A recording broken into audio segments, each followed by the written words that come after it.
ระรัตนตรัยแก้วเจ้าสามประการน้อมเอาคุณพระพุทธเจ้าคุณพระธรรมเจ้าคุณพระสังฆเจ้าคุณพระอรหันตเจ้าอริยสงฆ์เจ้าจุตนจุองค์ได้เมตตาแผ่ปรมีมาพกเก่าเกษาพกห่มรักษาครูบาอาจารย์พระมหาเถระพระเถรานุเถระเพื่อนสหธรรมิกสหพรหมจาร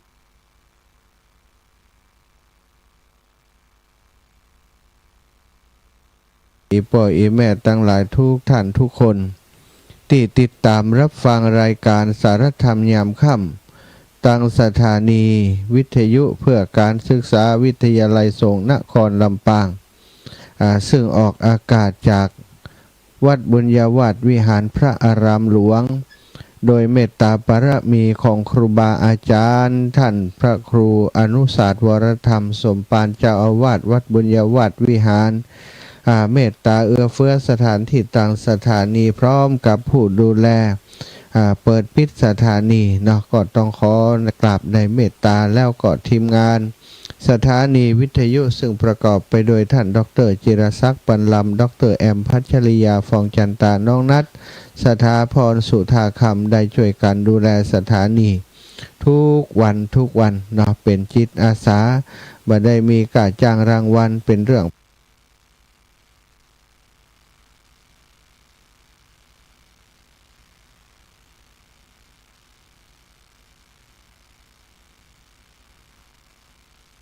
ใจว่าเสียงต่างสัตว์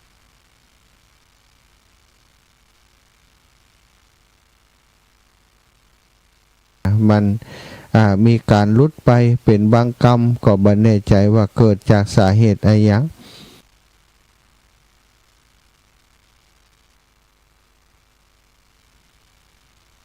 เนอะ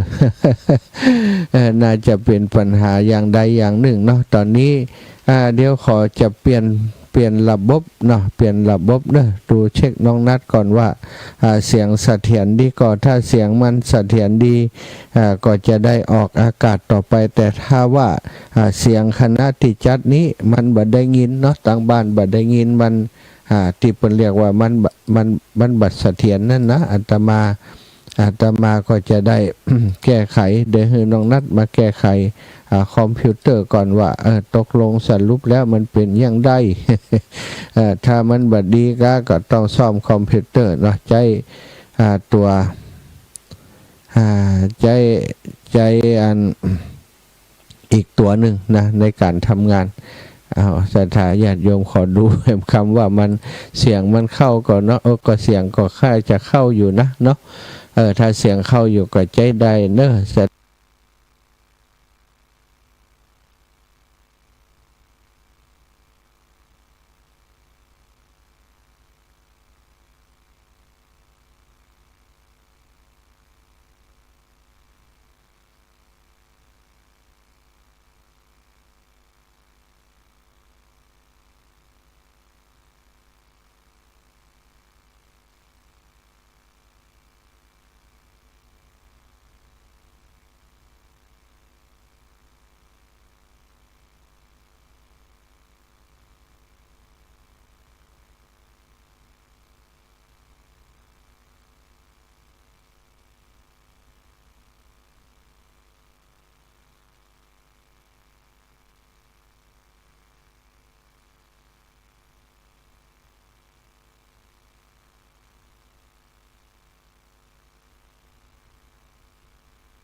จะเข้าอยู่นะเนาะถ้าเสียงเข้าอยู่ก็ใจใดเนอะศรัทธาเอาถ้า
มันเข้าก่อนเนาะก็เสียงก็ค่าจะเข้าอยู่นะเนาะ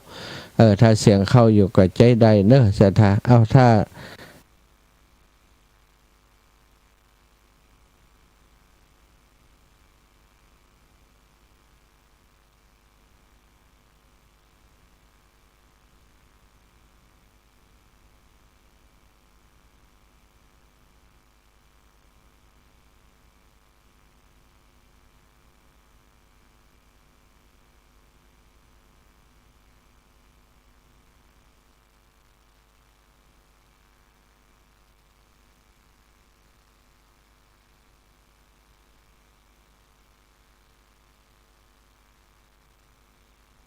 เสียงเข้าอยู่ก็ใจใดเนอะศรัทธาเอาถ้า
ธรรมถูกถ้อยคำเข้าถึงจิตใจฟังรายการวิทยุเสียงใสส่งถึงใจไปสู่ปลายนาสารธรรมน้อมนำมองพระศาสดาบอกผู้คนทั่วลาหันมาเข้าวัดฟังธรรมคลื่นเสียงนี้เป็นคลื่นธรรมะจากใจส่งถึงบ้านไกลบ้านไกลฟังได้สุขใจล้ำยามดึกดื่นค่ำคืนมีงานต้องทำเป็นคลื่นสารธรรมเน้นย้ำธรรมะเพื่อนใจเสียงคลื่นธรรมบอกหลักธรรมให้คลายความเหงาฟังเสียงธรรมะเบาเบาบอกเล่าถึงคนบ้านไกลสื่อธรรมะบอกลดละละวางด้วยใจสื่อไปถึงสวงในเข้าใจหลักธรรมหลักดีพลิ้วเพลงธรรมถูกสัมพันธ์จิตใจร่าเริงฟังสาระธรรมะบันเทิงรื่นเริงในชีวิตยามวันว่างเดินทางไปเยี่ยมสถานีนัดพบกันน้องพี่วันนี้วันดีวันเสาร์สวดมนต์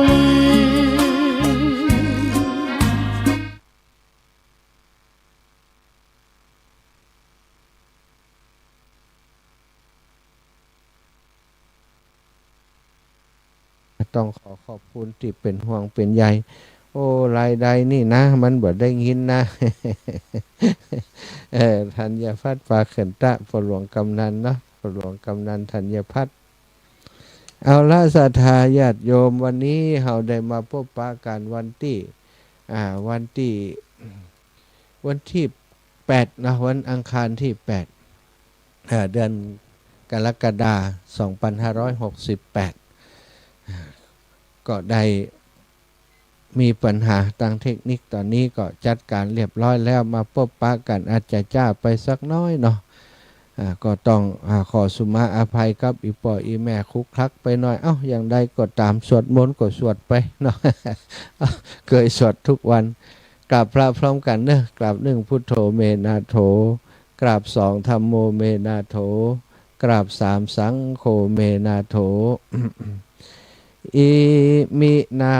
สกาเรนะพุทธังอภิปูชยามิอิมินาสกาเรนะ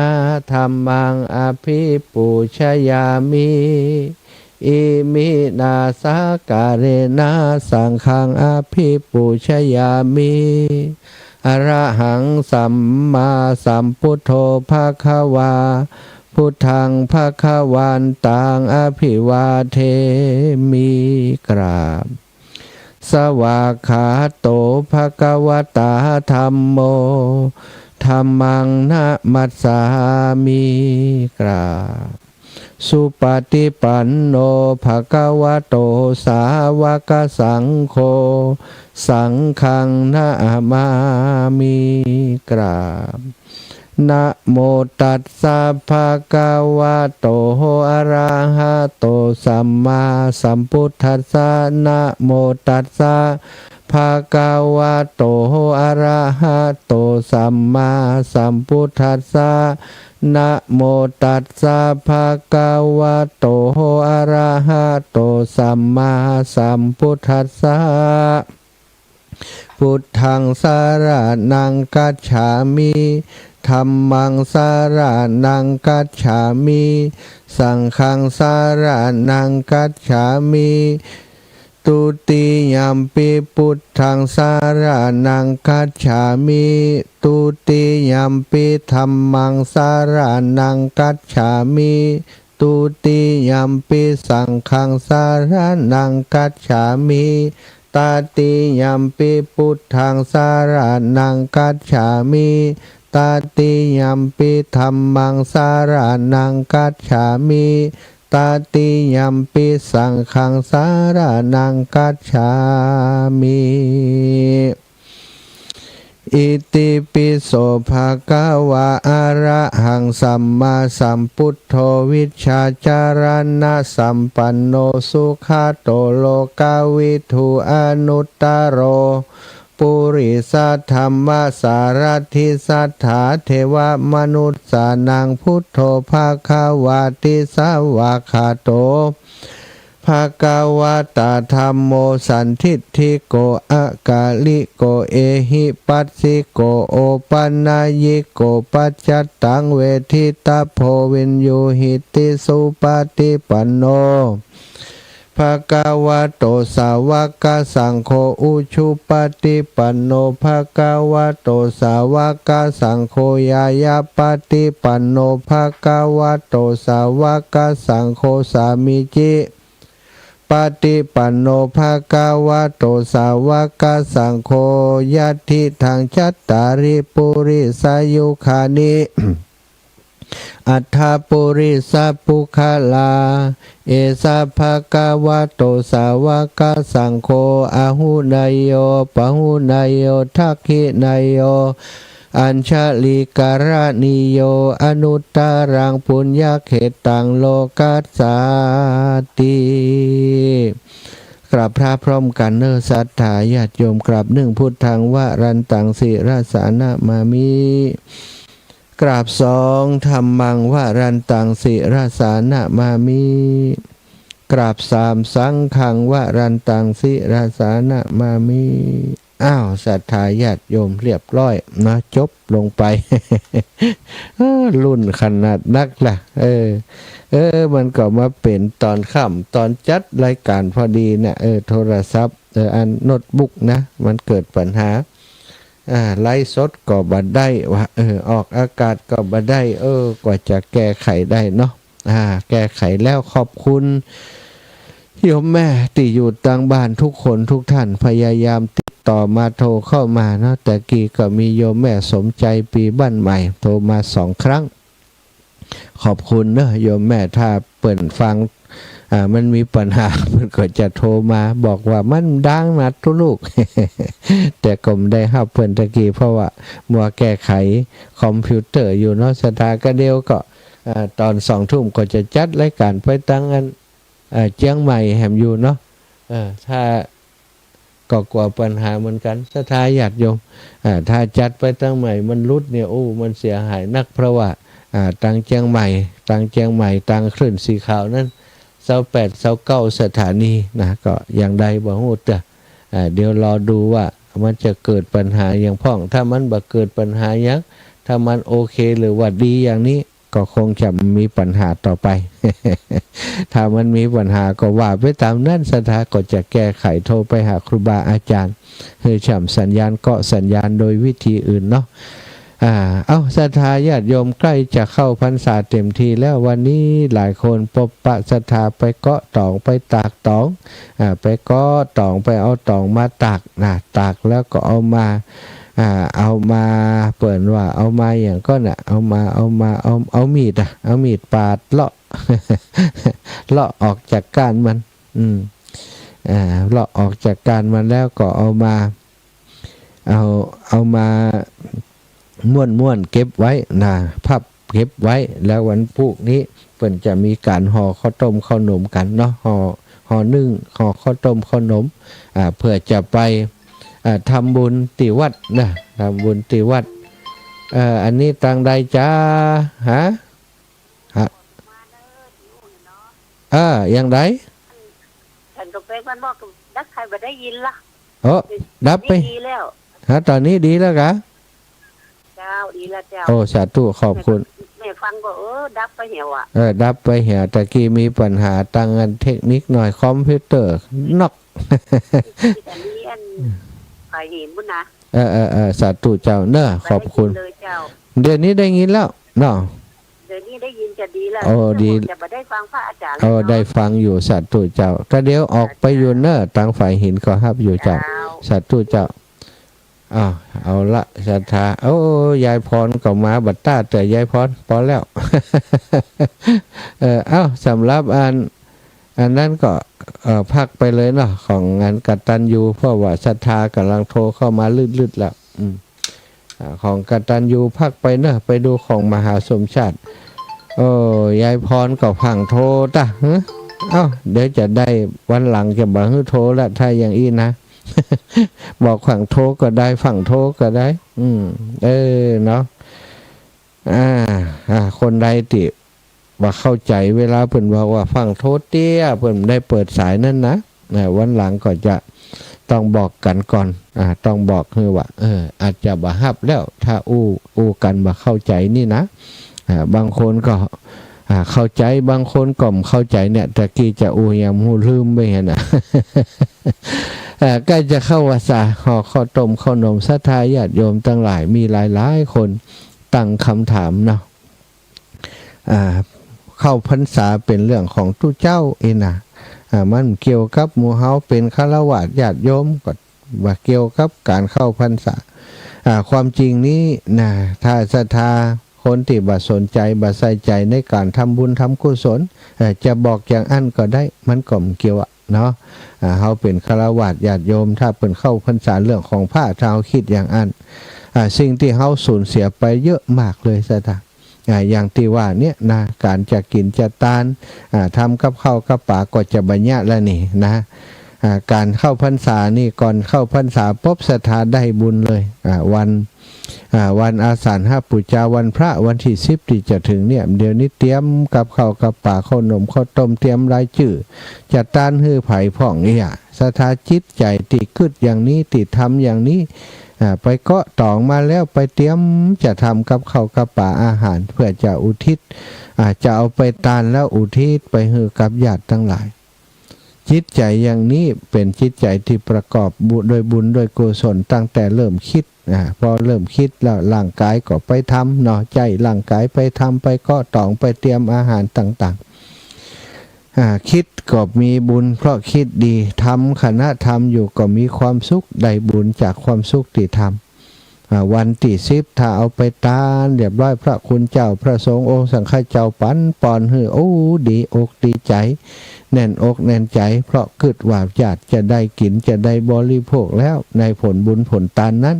ศรัทธาญาติโยมคณะฮือตานก็มีความสุขฮือตานไปแล้วลำเปิงนึกถึงได้เตรียมการเตรียมงานได้มาถึงฮือตานก็มีความสุขนะได้ไปฟังน้ำฟังธรรมที่วัดก็เกิดความสุขจิตสุขใจคนที่เข้าใจเอาบุญนะก็เข้าใจว่าพรรษานี้เปิ่นเข้าพรรษาจะเข้าพรรษาแล้วเฮาเอาบุญกันกับพระสงฆ์องค์สังฆเจ้าที่มาจำพรรษาอยู่ที่วัดที่วาของเฮาบางวัดเปิ่นก็บวชพระใหม่ได้มีพระสงฆ์องค์สังฆเจ้าเพิ่มมาแห่ม4-5 รูปอยู่ในอาวาสอารามของเฮาก็ดีใจไปช่วยกันอุปถากอุปถัมภ์บางวัดบางวาก็บวชลูกพระลูกเนนเอาลูกพระลูกเนนมาช่วยมาอยู่กับวัดกับวาเอามาส่งเอามาห้ำมาเฮียนมาสั่งสอนเพื่อเป็นผู้สืบต่ออายุพระศาสนาต่อไปในอนาคตอันนี้ก็เป็นสิ่งที่เป็นสิ่งความดีงามที่เกิดขึ้นนะระหว่างช่วงพรรษามีพระสงฆ์องค์สังฆเจ้าเพิ่มขึ้นหรือว่าบ่เพิ่มก็แล้วแต่เนาะแต่ว่าในช่วงเข้าพรรษานั้นพระสงฆ์องค์สังฆเจ้าที่อยู่กับวัดกับวาของเฮาเพิ่นก็จะบ่ไปพักพักค้างอ่างแรมที่ในที่อื่นบ่ไปที่ไหนอยู่กับวัดท่านอยู่กับวัดท่านนอกจากว่ามีเหตุการณ์ที่จำเป็นจะต้องไปกระทำตามพระธรรมวินัยพระสงฆ์จะไปโดยเหตุ 4-5 ประการสถานที่จะสัตตหะสัตตหะไปได้ครั้งละ7 วันเกิดกรณีเกิดพระภิกษุที่เป็นเพื่อนกันหรือว่าใครก็ตามที่เขาฮักเขาเป็นเพื่อนสหพรหมจารีด้วยกันเปิ่นกษันไข่ซึกกาก็ต้องไป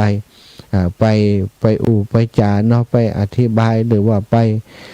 ถ้าภาษาบ้านเขาก็ไปเกี่ยกล่อมสร้างศรัทธาให้เกิดขึ้นในตัวเปิ้นบ่ให้ซึกเตะนี่ไปได้นะศรัทธาถ้ามีกิจนิมนต์ศรัทธาญาติโยมนิมนต์ก็ไปได้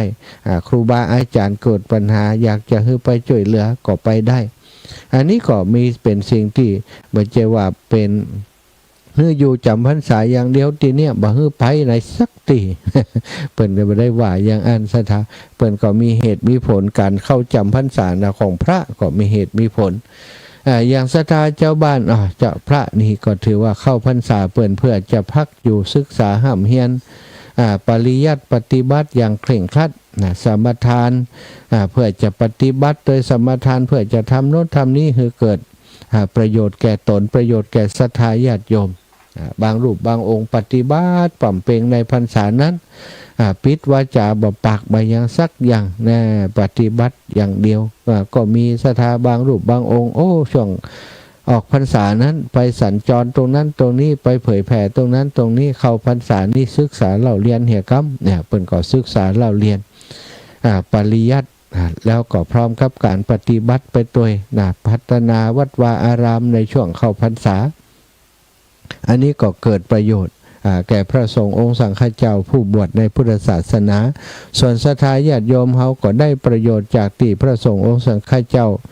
ถ้าวัดวาใดมีเพิ่มขึ้นนักขึ้นเขาก็ได้ทำบุญนักขึ้นได้ไปใส่บาตรทำบุญตักบาตรนักขึ้นอันนี้ก็เป็นประโยชน์เป็นอานิสงส์อีกอย่างหนึ่งศรัทธาเข้าพรรษานี้ถ้าเฮาหันประโยชน์ถ้าเฮาคิดว่าช่วงที่ผ่านมาเฮาทำบุญน้อยไปบัดเดียวนี้ตุเจ้าเปิ่นอยู่ประจำอยากจะทำบุญทุกวันเฮาก็ทำได้อยากจะไปฟังธรรมทุกวันพระไปนอนวัดนี่ก็สามารถจะทำได้เพราะมีพระสงฆ์ประจำอยู่กับวัดประโยชน์ของเฮาถ้าเฮาเข้าใจประโยชน์ศรัทธาญาติโยมเฮาก็จะได้ประโยชน์ที่ว่าก็คือบุญคือกุศลที่จะเกิดขึ้นกับเฮาในช่วงเข้าพรรษาถ้าเฮามาตระหนักถึงการปฏิบัติของเฮาที่ผ่านมาเฮายังมีความโลภความโกรธความหลงขี้โกรธขี้เกียจยังสะปะสะเป็ดมีปัญหาในชีวิตต่างๆนานาเข้าพรรษานี้เฮาจะสมาทานเรื่องนั้นเรื่องนี้ดีจ้าอย่างเช่นว่าคนที่กินเหล้าอยู่ประจำอยู่นอกบ้านกินเหล้าอยู่ประจำออกมาคิดว่าเข้าพรรษานี้อยากจะงดอยากจะงดอยากจะลดจะละจะเลิกอบายามุขพวกนี้ถ้าบางคนทำได้ศรัทธาอธิษฐานอยู่เข้าพรรษาบักกินเหล้า3 เดือนนี่หันมีหลายคนบางคนนี่เป็นเมาขนาดเที่ยนิติว่ากินถึงวันออกพรรษาแต่ว่าในพรรษา3 เดือนนี่ยุดได้แล้วเวลาเขายุดใดเนี่ยผิวพรรณวรรณะเปล่งปลั่งศรัทธาดูมีสง่าราศีในช่วงเข้าพรรษาแต่พอออกพรรษาไปแล้วก็เอาแหมเหมือนเดิม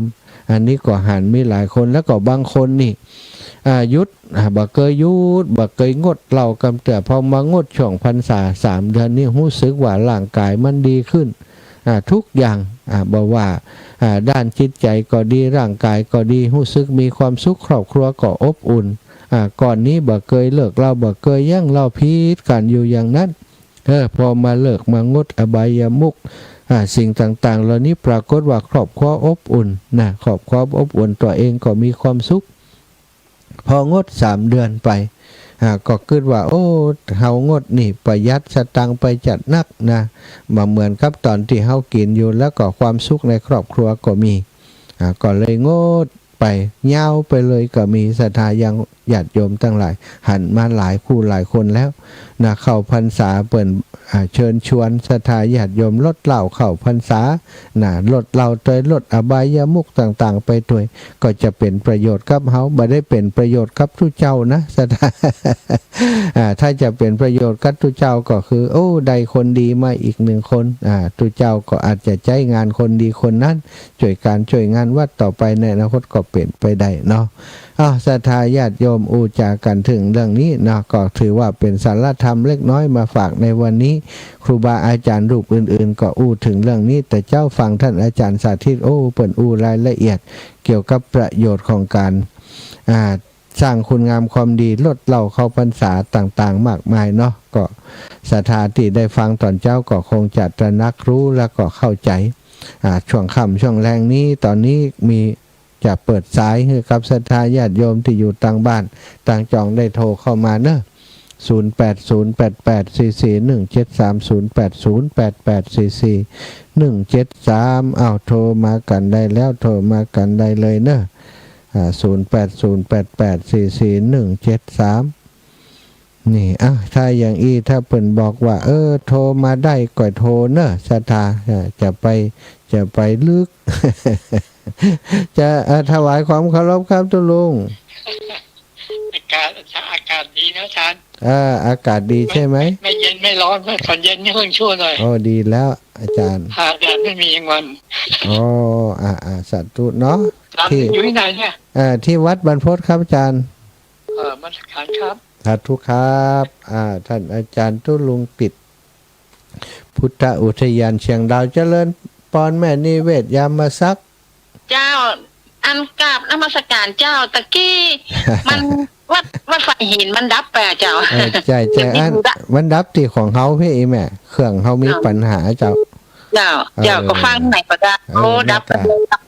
เจ้าไปดูที่ดีแล้วเจ้าสาธุเจ้าโยมแม่เจ้าเป็นกำลังใจให้พระอาจารย์เจ้าสาธุเจ้าเจ้าโยมแม่นิเวศยามมาซักอยู่ปุ้นศรัทธาอยู่สันทรายเนอะแม่โจเจริญปอนเจ้าไว้สาธุตัวลูกเจ้าในไปได้อยู่วัดแล้วเนาะได้อยู่ละแหมวันที่11นี่ก็เข้าพรรษาแล้วได้อยู่บ้านละอยู่บ้านเจ้าบ่ได้ไปไหนแล้วเจ้ามาหาได้เนาะเจ้าไหนก็ห่วงอยู่นะแม่ห่วงนะสาธุเจ้าแม่ขอบคุณนะเป็นห่วงกันเนาะเป็นบุญเป็นกุศลตึงเปิ่นตึงตัวศรัทธาญาติโยมตะกี้ไผ่มูโทรมาสายรุดเนาะวันนี้เอาบุญมาฝากเนอะได้ไปตานพระป่าติวัดประตูต้นพึ่งนะรวบรวมปัจจัยที่ศรัทธาญาติโยมให้หอมมาคนละเล็กละน้อยนะไปตานไปถวายหลวงพ่อ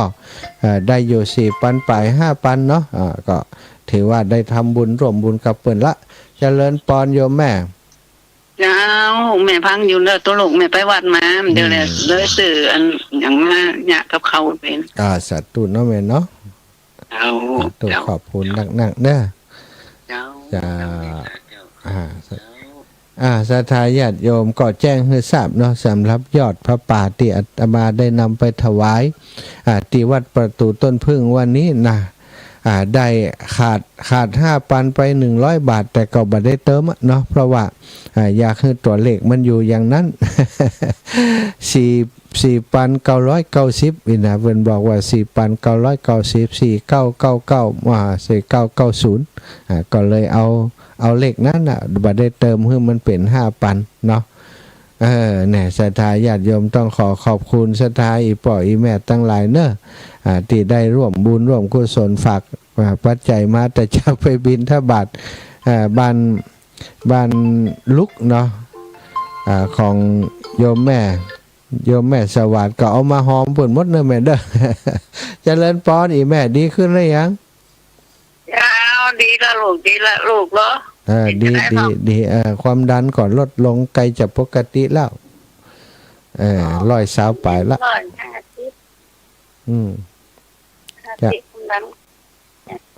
เจ้าแม่ก็ยังน้อยอยู่จำแข็งลั่นโอนนั่นอย่างเอาน้ำหนักแต่กับไหนยังวางน้ำหนักแต้มได้แต่เนาะก่อยดูแลตัวเองไปหานี่น้องเฝ้าวันค่ำนี่วันนี้น้องงานเพ้นสีมาเฝ้าวันค่ำนี่มาเฝ้าเพื่อกระตาเฟียนกันเฟียนกันก็อีน้องละสาวน้อยเข้าพรรษาเพียแม่ไม่ได้ลูกเด้อได้กะไปมีปัญหาอย่างอีแม่ฟังทำทุกวันเหมือนก็เข้าพรรษาจะเปิดอยู่แล้วเนาะได้เข้าเลยปีนี้ได้ไปเลยเป็นอย่างฝากลูกหลานไปเอาเนาะเขาเป็นทำหน้าที่ให้สัตว์ทุเจ้าสาธุแม่ แม่ย่าแก้วสิงแก้วเนาะแม่ถนอมนำวงกลับมาแล้วยังบอกฮู้เนาะน่าจะกลับมาแล้วแม่บัวคลีถ้าโปรรายงานผลหน่อยเนาะแม่ถนอมนำวงโอ้อินโดเป็นโรคหัวใจไปโรงพยาบาลเฮานี่เนาะอยู่ห้องCCU อีกกันเนาะ CCU ดูแลพิเศษแล้วเปิ้นเช็คพอแล้วโอ้เรื่องหัวใจมีปัญหา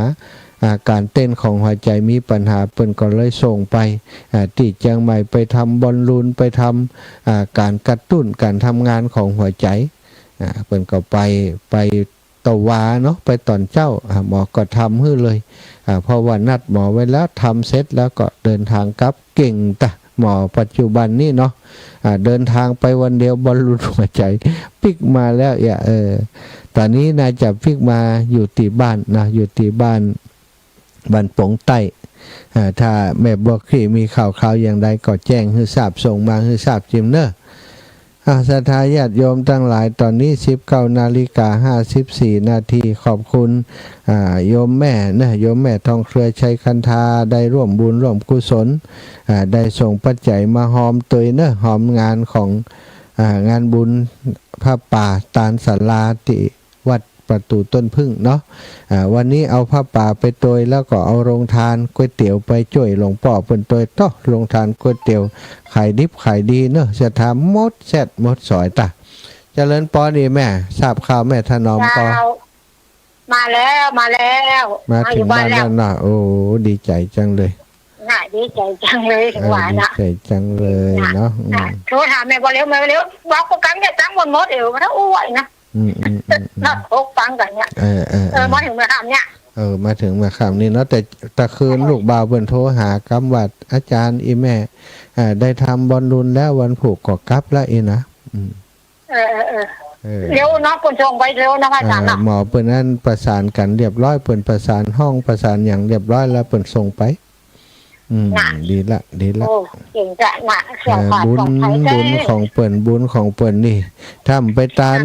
นั้นเตียนโดยวันนั้นก็ได้ไปไหนแน่เนาะไปช่วงนี้ต้องพักแล้วนี่ถ้าน้องขอไปทานเทียนก่อนถ้าวันแม่บอกพี่ไปด้วยสาธุนะแม่นะเจ้าเรียบร้อยแล้วเอาตานแล้วหมดละเนาะสาธุจัดตานเรียบร้อยโอ้มาแหมสายอยู่เจริญพรแม่กัญญากรแม่โอ้ท่านตอนกลางวันน่ะฟังโทรไปโอ้เป็นว่าท่านหาตานวันนี้เลยเนาะป้าเจ้าแม่ บอกลูกว่าแม่ทำไม่นี่ให้แม่หน่อยสิโอนให้หน่อยสิไว้นะให้ท่านมาหาเลยแม่เรานะพอเปิดมานั่งกินข้าวกินอย่างแล้วเขาก็โทรศัพท์นี่เปิดบอกว่าจะถามมันท่านมาหาว่าอันเนี่ยจะกดพรท่านมาหาตอนที่ท่านมาหาเทศเนี่ยจะอย่างใดเนี่ยพระมหาสมชาติชาตะปัญโยแต่มันมีกับอันเก่าขึ้นมาน่ะอันเก่ากะมันมีอันเก่าตอนทุดงวันที่17อย่างเดือนนั้นอย่างเมษาเดือนอย่างมีหมดมีมีเจ้าไม่มีเขาอยากพอว่าวันนี้เนี่ยแต่ว่าบัดนี้เขาจะบัดเล่นเฟซได้บ่เนาะกดใน YouTube ถ้า YouTube YouTube มันของวัดฝ่ายหินเนาะเพิ่นออกตลอดYouTube ของวัดฝ่ายก็บ่เข้าใจเนาะลูกก็บอกว่าแม่ไม่ได้เล่นอยู่ไอ้นั่นมั้งเฟซมั้งแม่มันเลยแม่พิมพ์สารธรรมยามค่ำอีกก็ได้มันจะขึ้นเด้อสารธรรมยามค่ำเข้าไป YouTube พันสารธรรมยามค่ำจ้ากราบนมัสการเจ้าอนุโมทนาบุญเจ้าสาธุเจ้าศรัทธาญาติโยมเนี่ยขออนุญาตทุกท่านทุกคนจะหมดเวลาแล้วเดี๋ยวจะได้เข้ารายการไปตังงานไปตังเชียงใหม่ต่อเนาะเข้ารายการไปสถานีวิทยุทางเชียงใหม่ต่อฉะนั้นก็ขอยุติการจัดรายการนะอำนวยพรให้ศรัทธาญาติโยมทุกคนทุกท่านที่ฟังอยู่ในขณะนี้อยู่ดีมีสุขอายุวันขวัญยืนเนอะจัตตารโอธรรมาวัฏันติอายุวันโนสุขัง